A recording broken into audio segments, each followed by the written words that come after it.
Well, actually, some time ago we met Franklin in New York, and he's a trend watcher who works both in the US and in Nigeria. And we were talking about our Cool Brands project that we are doing, and he said you have to come to Nigeria because we have some really interesting brands that would like to meet you. Can you give us a brief background of what Cool Brands is? Cool Brands is about storytelling.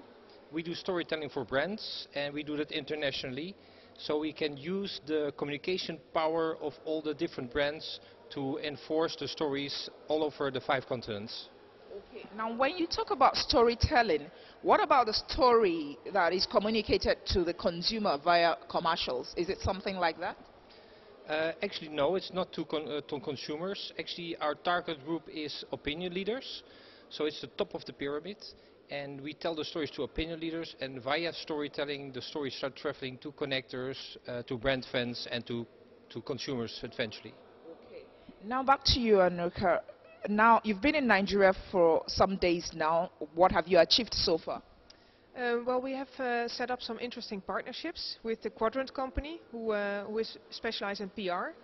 And we met Dr. Ken Egbers from True Contact, and he's specialized in CSR, which is an important subject for us. We're working together with Insight, the agency, who is doing creative stuff, and that's what Franklin, who we met in New York, is also working with. And Solomon Igioda, who is from the Think Shop, and he's specialized in consumer engagement. So we've set up some interesting partnerships. They help us to find interesting brands. And so far we've been talking to brands like MTN.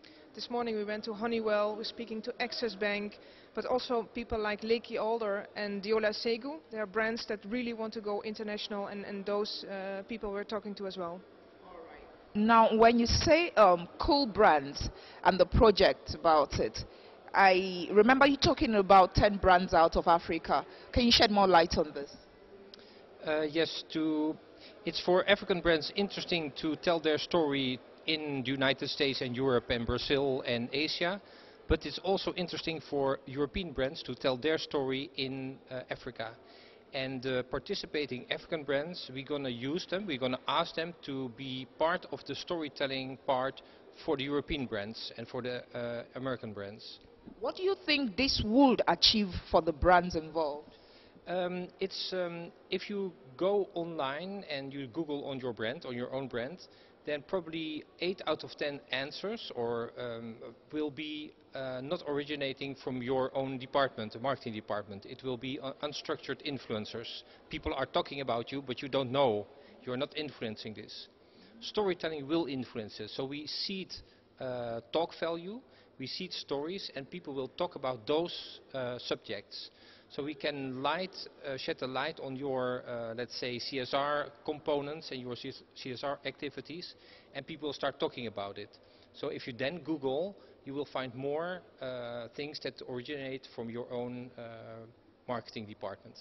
Okay. Now back to you, Anuka. There is a book, Cool Brands. What does it entail to, be enlisted in that book?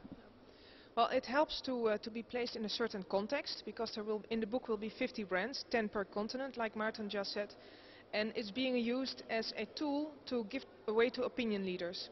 So opinion leaders will receive a copy of the book and they can read your story, but they also see you in the context of the 49 other brands. Brands like Google, Apple, Virgin, Sony, etc. Global brands.